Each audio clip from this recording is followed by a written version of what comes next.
নির্বাচনের জন্য। আজকে আমরা কুমিল্লা 4 দেবিদ্বার থেকে জাতীয় নাগরিক পার্টির পক্ষে আমি হাসনাত আব্দুল্লাহ মনোনয়ন জমা দিয়েছি। আজকে এখানে উপস্থিত আছেন জাতীয় নাগরিক পার্টির নেতাকর্মী সহ বাংলাদেশ জামাতে ইসলামের দেবিদ্বার উপজেলা আমির অধ্যাপক শহীদ স্যার। আরো উপস্থিত আছেন এখানে দেবিদ্বারের অন্যান্য জামাতে ইসলামের পৌর নেতাকর্মী, এখানে অন্যান্য পৌর জামাতের নেতাকর্মী আছেন, উপজেলা নেতাকর্মীরা আছেন, ছাত্র সংগঠনগুলোর নেতা আখিলের ক্ষেত্রে তারা আমাদের সাথে ছিলেন। আসলে তাদের যেই অপূরণীয় যেই আকাঙ্ক্ষা এবং তাদের যে ক্ষতি এবং জাতীয় যে প্রত্যাশা এবং আকাঙ্ক্ষা পূরণ হয়েছে, আমরা আমাদের এই জোট সেটি পূরণে আমরা সবসময় কাজ করে যাব।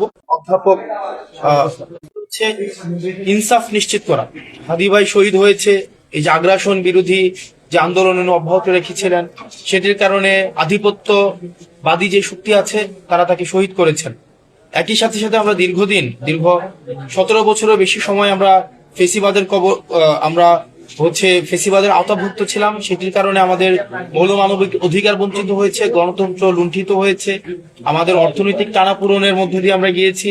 সেই জায়গা থেকে আমরা অর্থনৈতিক মুক্তি, একই সাথে সাথে আমাদের ভোটাধিকার নিশ্চিত হচ্ছে, সেটি যেন সার্বজনীনতা পাই, সেই জায়গাটি আমাদের মূল লক্ষ্য থাকবে। একই সাথে সাথে রাষ্ট্রের স্থানীয় থেকে জাতীয় পর্যায়ে সব জায়গায় যেন ইনসাফ প্রতিষ্ঠিত হয়, দুর্নীতি যেন মুক্ত হয়।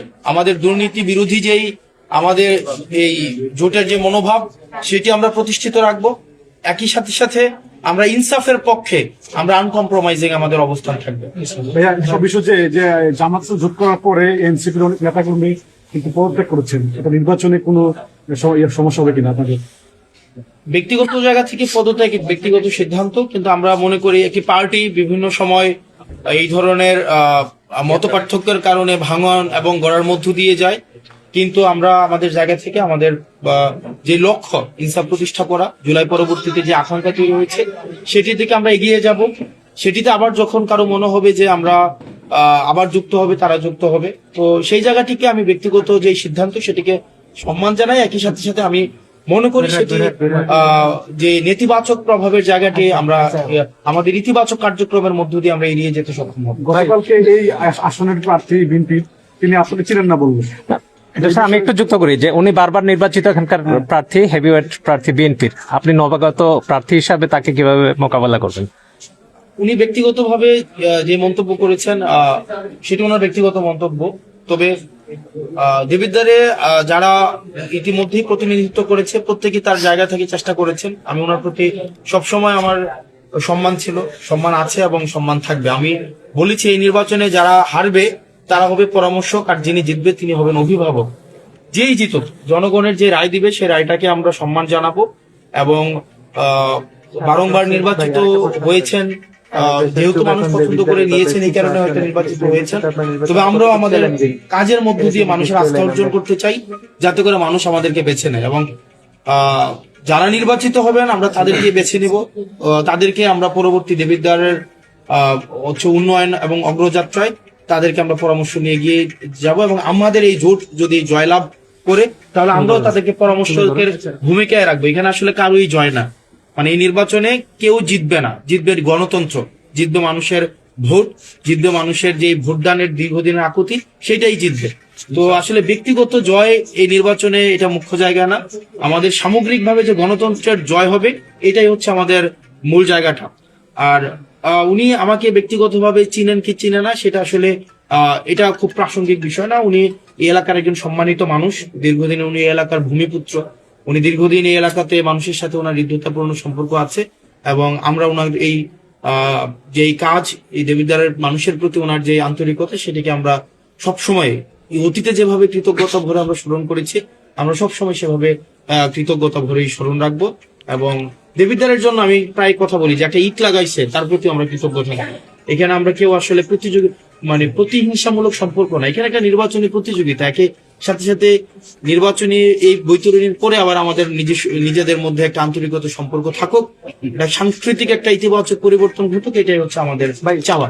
এই বিষয়ে হচ্ছে আরেকটা প্রশ্ন হচ্ছে, আপনি সারা তো দেশে উদীয়মান কিন্তু দেবিদ্বারের চোখ পড়ে আছে, বিশেষ করে আপনি আসনাত আব্দুল্লাহ একজন ন্যাশনাল লিডার এবং বেশ কিছু আসনে বাংলাদেশে সারা দেশের মানুষের চোখ পড়ে আছে, তো এবং বিএনপির একজন হেভিওয়েট প্রার্থী আছে। আসলে তার সাথে আপনার নির্বাচনটা কতটুকু চ্যালেঞ্জিং মনে করছেন আপনি? এই কথা বললেন মানে আসলে চ্যালেঞ্জিং এর জায়গাটা হচ্ছে কি, নির্বাচনের যে ইভেন্ট গুলো রয়েছে প্রত্যেকটি ইভেন্টই হচ্ছে আসলে উভয় পক্ষের জন্যই চ্যালেঞ্জিং, কিন্তু আমি ব্যক্তিগতভাবে মনে করছি না যে এটা একটা প্রতিহিংসামূলক প্রতিযোগিতা থাকবে, এবং প্রতিযোগিতা আমরা মনে করি যে এটা নির্বাচনের মধ্য দিয়েই এবং জনগণের অংশগ্রহণটা করানোটাই হচ্ছে আমাদের মূল চ্যালেঞ্জ।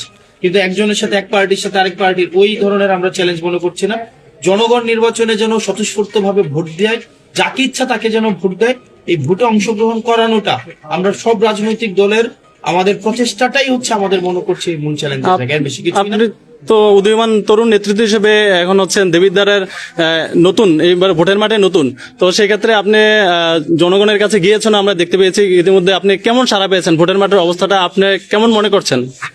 জনগণের কাছে আপনি কতটুকু সাড়া পেয়েছেন? এটা আসলে ভোটে বোঝা যাবে, আর বোঝা যাবে যে আমাদেরকে আসলে এই যে শহীদ ভাই সহ শহীদ ভাইকে আপনার পাশে নিয়ে আসেন। এদিকে আসেন ভাই। যে শহীদ ভাই সহ এখানে যারা আছেন আমাদের বিভিন্ন নেতৃবৃন্দ আপা আছেন, মানে বিভিন্ন নেতৃবৃন্দ, উনারা আসলে দেবিদ্বার দেখেন, উনারা দীর্ঘদিন উনি ইতিমধ্যে জনপ্রতিনিধিত্ব করেছেন, ওনারা দীর্ঘদিন রাজনীতির সাথে জড়িত আছেন। তো আমরা বিভিন্ন মতের মানুষ থাকতে পারে, বিভিন্ন পথের মানুষ থাকতে পারে, কিন্তু আমরা দেবিদ্বারের প্রশ্ন তো সবাই ঐক্যবদ্ধ।